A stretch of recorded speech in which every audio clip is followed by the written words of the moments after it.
श्रोते हो नमस्कार. मी सुनील होरंबे. आज मी आपणासमोर सादर करीत आहे आठवणीतील दिवाळी हा स्वयंलिखित लेख. माझ्या लहानपणीची दिवाळी ही खूप छान असायची. दिवाळी तर सगळ्यांनाच आवडते, पण ही दिवाळी माझ्यासाठी नेहमी वेगळीच असायची. माझा जन्म 1980 मधला. माझं लहानपण म्हणजे मला समजू लागल्यापासून समज येईपर्यंतचं वय. नेमकं सांगायचं म्हणजे 87-88 सालापासून ते 93-94 सालापर्यंतचा काळ. तेव्हा मी आशिया खंडातील सर्वात मोठी झोपडपट्टी असलेल्या धारावीत राहायचो. माहीम स्टेशनकडून पूर्वेकडे असलेल्या हार्बर रेल्वे लाईनला लागून असलेली झोपडपट्टी, तिथूनच धारावीची सुरुवात होते. असा हा संवेदनशील परिसर. याच परिसरात असलेल्या आझादनगरमधील डीवार्ड परिसरातील 10x10च्या खोलीत मी माझ्या कुटुंबासह राहायचो. तेव्हा चाळी आणि झोपडपट्ट्या असायच्या आणि दुसरा वर्ग थेट बंगला. ब्लॉक फ्लॅट जन्मले नव्हते. झोपडपट्टीला झोपडपट्टी आणि चाळीला चाळच म्हणत. स्लम हा तुच्छतादर्शक शब्द अवतरला नव्हता. मराठी जातीसह सर्व जाती धर्माचे लोक या झोपडपट्टीत राहत होते. येथील खोली म्हणजे लांबी रुंदी नसलेल्या खोलीत बसवले 2 लहान खण. लांबी रुंदी उंची नसूनही तिला खोली म्हणायचे, कारण तिच्यात राहणारी गरीब माणसं मनाने खोल होती. आतासारखा फ्लॅट उधळपणा तेव्हा कुणाच्यातच नव्हता. अशा खोलीत राहणाऱ्यांना आत आंघोळीसाठी मोरी आणि वर कवलं. निसर्गाच्या हाकेला ओ देण्यासाठी थेट निसर्गातच जायला लागायचं. तेव्हा आजूबाजूला खरा आणि बक्कळ निसर्ग होता आणि प्रदूषण हा संधिसाधू शब्द तेव्हा कुणालाच माहिती नव्हता. तेव्हाच्या सरकारलाही बरीच कामं असावीत बहुधा असं वाटायचं. त्यामुळे आपापली पोटं कोण कुठं साफ करून प्रदूषण करतं यावर सरकारचं लक्षही नसायचं. लक्ष असलंच तर भटक्या गाई बैलांचं असायचं. आता सरकार आणि प्रदूषण असे दोघेही गंभीर झाल्याने निसर्गाच्या सानिध्यात करायच्या गोष्टी घरातच करायला लागतात. आमच्या वस्तीतले लोक कामाला कुठेतरी प्रायव्हेट कंपनीत किंवा घर नोकरी करून उदरनिर्वाह करायचे. अशा या वस्तीतल्या वातावरणात दसरा संपला की मग कुठून तरी रंगाचा सुगंध यायला सुरुवात व्हायची. कुणीतरी घरात रंगकाम करायला घेतलेलं असायचं. रंगाचा तो विशिष्ट वास माझ्यासाठी दिवाळी जवळ असल्याची वर्दी देणारा दूध बनूनच यायचा. आजही माझ्या वयाच्या 44 वर्षात कुठेही आणि कोणत्याही मोसमात रंगाचा सुगंध आला की मला चटकन दिवाळीच आठवते. इतके रंग आणि दिवाळी यांचं नातं माझ्या मनात पक्क ठसलं असं. आता एकाच फ्लॅटमधली एका रूमच्या बंद दरवाजाआड काय चाललंय ते त्याच फ्लॅटमधल्या दुसऱ्या रूममध्ये कळत नाही. आत्ताही टी व्हीवर पेंटच्या जाहिराती दिसायला लागल्या की माझ्या मनात दिवाळी सुरू होते. रंग आणि दिवाळीचं नातं हे तर लहानपणात असलं तरी ते काळासोबत ते रंगाचं गंध, ते रंगाचं चित्र एवढंच बदललंय. दसऱ्याला सुटलेला रंगकामाचा सुगंध विरतोय न विरतोच तोच कोजागिरीपासून पुढे घराघरातून तळल्या जाणाऱ्या फराळाच्या पदार्थाचा घमघमाट चाळीत घुमायला लागायचा आणि पहिली आंघोळ आता अगदी तोंडावर आल्याचं कळायचं. तेव्हा आजच्यासारखा आपण घरापुरता फराळ करण्याची पद्धत नव्हती. रेडीमेड असा शब्दही तेव्हा जन्मलेला नव्हता. आजूबाजूच्या सर्व स्त्रिया रात्री एकमेकींच्या घरी जाऊन लाडू, करंजा, चकल्या, शेव, शंकरपाळ्या, चिवडा वगैरे पदार्थ करीत. कोणाच्या घरी कोणता पदार्थ करायला कधी जायचं याचा दिवस नाही रात्र ठरलेली. हा कार्यक्रम हमखास कोजागिरीनंतरच्या 2-4 दिवसांनी सुरू व्हायचा. ते पहिल्या आंघोळीच्या 2 दिवस अगोदर संपवायचा. पहिल्या आंघोळीपूर्वीचे ते 8-10 दिवस वातावरण भारलेलं आणि खमंग वासाने भरलेलं असायचं. इकडे आमची कंदील तयार करायची धांदल उडालेली असायची. आम्ही 3-4 जण मुलं कागद गोंद खरेदी करून दिवाळीच्या 2 दिवस अगोदर कंदिलाचं काम आटोपून टाकायचो. कंदील प्रत्येक खोलीच्या बाहेर लागून प्रकाशमान झाले की आम्हाला कृतकृत्य वाटायचं. मग टेलर आणि वेळ यांचा नवरा बायकोचा संबंध तेव्हाही माहीत असल्याने टेलरकडे शिवायला दिलेले कपडे देण्याचा तगादा त्याच्या मागे लावायचा. रेडीमेड हा शब्द फराळासारखाच कपड्यांनाही तेव्हा लागू झाला नव्हता. तेव्हा वर्षातून एकदाच नवे कपडे मिळायचे, तेही दिवाळीतूनच. कापड खरेदी रंगकामासोबत झालेली असायची. कापड मळखाऊ आणि टिकाऊ असणं एवढाच निकष असायचा. मॅचिंग बिचिंगची भानगड नसायची. कपडेही ब्रँडवाल्यांसारखे एकाच प्रकारचे हो. आता ब्रँडमध्ये किंमत सोडली तर वेगळं काय असतं. रंगाप्रमाणेच आजही नवीन कपड्यांचा तो कोरा गंध आणि त्यांची सरमिसळ झाल्याने टेलरच्या दुकानात येणारा एक विशिष्ट वास मला हमखास लहानपणीच्या दिवाळीची आठवण करून देतो.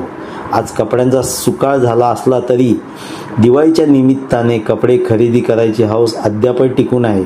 या कपड्यांची मजा आणि त्यांचा तो गंध काही औरच. मग ती रात्र उजाडायची. पहिल्या आंघोळीच्या आदल्या दिवसाची रात्र. प्रत्येक मजेच्या दिवसात तो आदला दिवस असतो ना, तोच खूप मजेचा असतो. उद्या मजा ही कल्पनाच मोठी मजेची असते. रविवारपेक्षा शनिवारी रविवारचं सुख रविवारपेक्षा जास्त अनुभवता येतं. अगदी तसंच प्रत्यक्ष सुखापेक्षा सुखाची कल्पना जास्त सुखदायी असते असं दिवाळीच्या आदल्या रात्री वाटायचं. रात्री आंघोळीच्या टिपक्यांचा कागद, रांगोळीची पुस्तकं, रंगाच्या डब्या शोधून ठेवलेल्या असायच्या. रात्री रांगोळीची जागा लाल गेरुनी सारवून ठेवायची आणि उद्या पहाटे लवकर उठायचं म्हणून लवकर झोपून जायचो. मग आतुरतेने वर्षभर वाट पाहत असलेली ती पहिल्या आंघोळीची पहाट अवतरायची. वाजणे इतपत थंडी पडलेली असायची बरं का. तेव्हाची पहाटे 5 वाजताच व्हायची. परिसरातून दिवाळीच्या स्वागतासाठी फटाक्यांच्या जोरदार सलामी सुरू झालेल्या असायच्या. त्या आवाजाने जाग यायचीच. आजूबाजूच्या खोल्यातून चालू झालेली गडबड 2 सूत जाड पत्र्यांच्या भिंतीतून स्पष्ट ऐकायला यायची. उठलो की आई आंघोळी करता मोरीत ढकलायची. थंडीतल्या पहाटेच उठून आंघोळीच्या पूर्वी तेलात भिजवलेलं उठणं अंगाला लावताना अंगावर अगदी काटा यायचा. पण पुढची मजा दिसत असल्याने तो जाणवायचा नाही. उठणं लावून झालं की मस्त कडक पाण्याचे 2 तांबे अंगावर ओतून घ्यायचे आणि अंगाला सुवासिक साबण लावायचा. सुवासिक हा शब्दही नंतरचा. आम्ही त्याला वारसाचा किंवा वासाचा साबण म्हणायचो. कारण एरवी वर्षभर लाईफबॉय नावाचा एक वासहीन ठोकळा साबण म्हणून वापरलेला असायचा. कपड्यांप्रमाणे या गंधहीन साबणाचा निकषही मळखाऊ आणि टिकाऊ एवढाच असायचा. त्यामुळे लाईफबॉयच्या व्यतिरिक्त कोणताही साबण आमच्यासाठी वासाचाच असायचा. पहिली आंघोळ झाली की मी घराच्या बाहेर ठेवलेल्या तुळशी कुंडीसमोर चिरोटं उजव्या पायाच्या अंगठ्याने फोडायचो व त्यानंतर रांगोळी काढायला बसायचो. मला रांगोळी काढायची अतोनात हौस होती. तेव्हा हे काम इतर घरातल्या बायका करायच्या तर आमच्याकडे मी.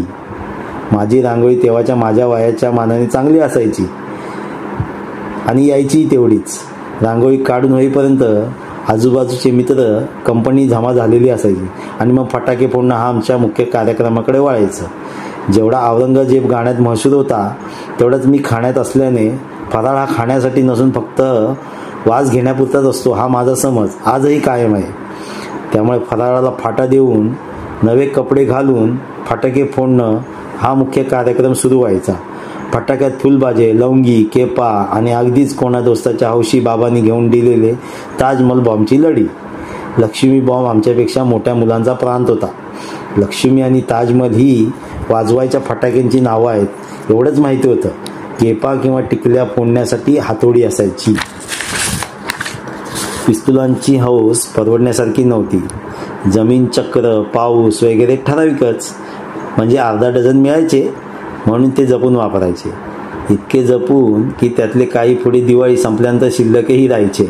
अर्थात प्रत्यक्ष फोडण्यापेक्षा ते शिल्लक राहिले त्याचा आनंदही काही कमी नसायचा. शिल्लक राहण्यासारखं वापरायचं आणि शिकवण तेव्हा अशी नकळत मिळायची. ही सवय मग पुढे सर्वच बाबतीत लागली. लवंगी ताजमहल फोडतानाही पूर्ण माळ लावायची नाही तर त्या माळेतला एक एक लहान फटाका सुटा करून अगरबत्तीने शिलगावून एक एक करून फोडायचा. अख्खी माळ फोडण्यापेक्षा ती सुटी करून एक एक करून आणि ते सर्व मित्रांनी मिळून फटाके फोडण्यात मजा असते ते तेव्हाच कळलं होतं. पहाटे 5 ते साधारणतः 7-7:30 पर्यंतचे 2-2.5 तास परिसरात वाजणाऱ्या फटाक्यांच्या आवाजाने दणादून गेलेला असायचा. पुढे पहाटे लवकर उठणं झालेलं असल्याने सकाळी 10-11च्या दरम्यान पेंग निघू लागायची. नुसता तर असायचा पण डोळे आपोआप मिटले जायचे आणि पहिल्या आंघोळीच्या सुखात झोपून जायचं. आजही मनात घर करून आहे. आता सर्वच बदललं आहे. सुखाच्या आनंदाच्या कल्पनाही बदलल्या. काळाबरोबर हे सारं बदलणारच, पण त्या लहानपणात अनुभवलेल्या दिवाळीचं सुख आता अनुभवताना न कळत आमच्या वेळची दिवाळी काय एवढंच आणि जास्त राजस होती असं वाटतं. हे प्रत्येक पिढीला वाटत असतं. आम्ही लहान असताना आमच्या आई वडिलांनाही तसंच वाटत असणार, यात शंका नाही. पुढे जाणारी प्रत्येक पिढी आपल्या मागच्या दिवसात रमलेली असतेच. असं रमलेलं असताना आपण जगतोय मात्र आत्ताच्या काळात, हे विसरून चालणार नाही.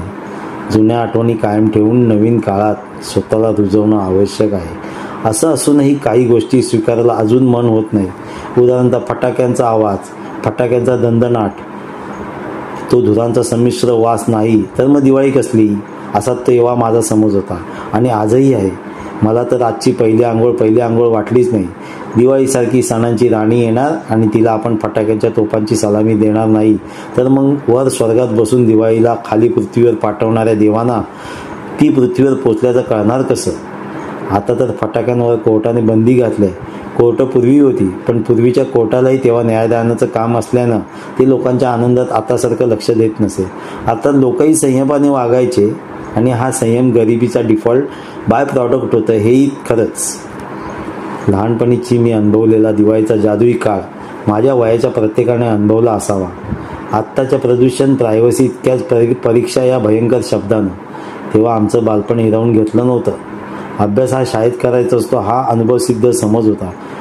तेव्हाच्या शाळेत ज्ञानाच्या व्याख्येत बसेल असं काहीतरी गवसायचं आणि त्याचं प्रात्यक्षिक समाजात पाहायला अनुभवायलाही मिळायचं. 4 आकडी पगार ही श्रीमंतांची कल्पना असलेल्या त्या दिवसात गरिबी हा कॉमन फॅक्ट असल्यानं सर्वांच्या आनंदाची व्याख्याही कमी अधिक फरकाने सारखीच असायची. सर्व माणसं समान पातळीवर असायची. थोडक्या गोष्टीत काय गंमत असते हे आता सर्वच उतू जाणाऱ्या परिस्थितीत जन्मलेल्या आत्ताच्या पिढीला नाही कळायचं. कालाय तस्मै नमा म्हणत आहे त्या परिस्थितीला समोर जायचं आणि जे सत्य समोर जसं आलंय ते तसंच आनंदाने उपभोगायचं. ही शिकवण ही बालपणीचीच. धन्यवाद.